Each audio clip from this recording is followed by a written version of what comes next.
les sanctions suivantes seront mises en œuvre avec effet immédiat. Premièrement, la fermeture des frontières terrestres et aériennes entre le Niger et les pays de l'UEMOA. Deuxièmement, l'interdiction du survol de l'espace de l'UEMOA à tout aéronef à destination ou en provenance du Niger. Troisièmement, la suspension de toutes les transactions commerciales et financières entre les pays de l'UEMOA et le Niger, y compris celles portant sur les produits pétroliers, l'électricité, les biens et services. Quatrième mesure, la suspension de toutes les transactions financières entre les pays de l'UEMOA et le Niger. Cinquièmement, le gel des avoirs financiers et monétaires de l'État du Niger à la BCEAO et dans les banques commerciales des pays de l'UEMOA. Sixième mesure, le gel des avoirs financiers et monétaires des entreprises publiques et parapubliques du Niger à la BCEAO et dans les banques commerciales des pays de l'UEMOA. Septièmement, la suspension des opérations financières entre les banques du Niger et les banques installées dans les autres pays de l'UEMOA.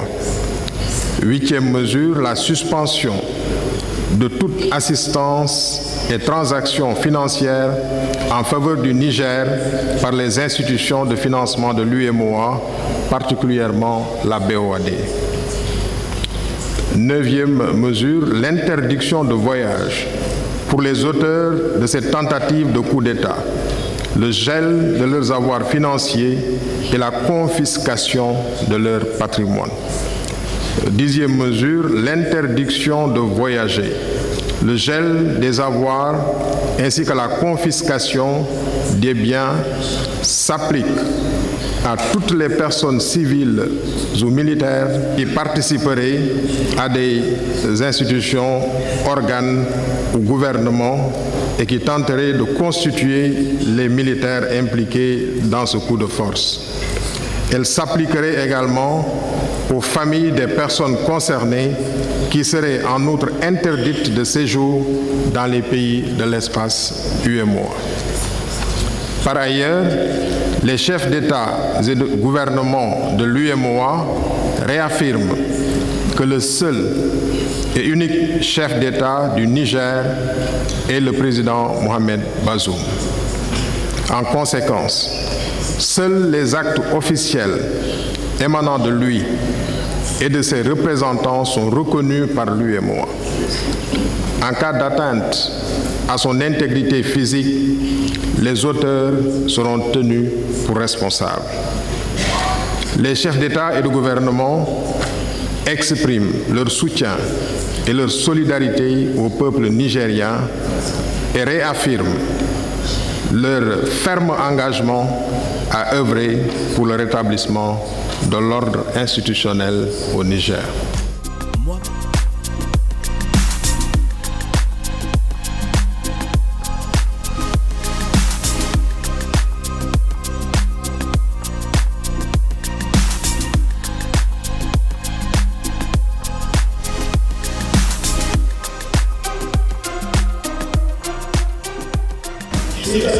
Son Excellence, le président Mohamed Bazoum, demeure le président légitime et élu et le chef d'État de la République du Niger, reconnu par la CEDEAO, l'Union africaine et la communauté internationale. Dans ce sens, il n'y a que les actes officiels du président Bazoum ou de ses responsables dûment mandatés qui seront reconnus par la CEDEAO, condamnent en termes fermes la tentative l'interruption de l'ordre constitutionnel au Niger et la détention illégale de son Excellence le président Bazoum, président et chef d'État du Niger, ainsi que les membres de sa famille et de son gouvernement. Appel au rétablissement, à la libération et à la réinstallation immédiate du président Mohamed Bazoum, président et chef d'État de la République du Niger, et lance un appel pour la restauration de l'ordre constitutionnel au Niger. Rejette toute forme de démission qui pourrait venir de son Excellence le président Bazoum. Tient les auteurs de la tentative de coup d'État pour responsables de la sécurité et de la sûreté du président Bazoum, ainsi que des membres de sa famille et de son gouvernement. Au cas où les exigences de la conférence ne sont pas satisfaites dans un intervalle d'une semaine, la conférence prendra toutes les mesures pour restaurer l'ordre constitutionnel en République du Niger. De telles mesures pourraient inclure l'usage de la force. Such measures may include the use of force.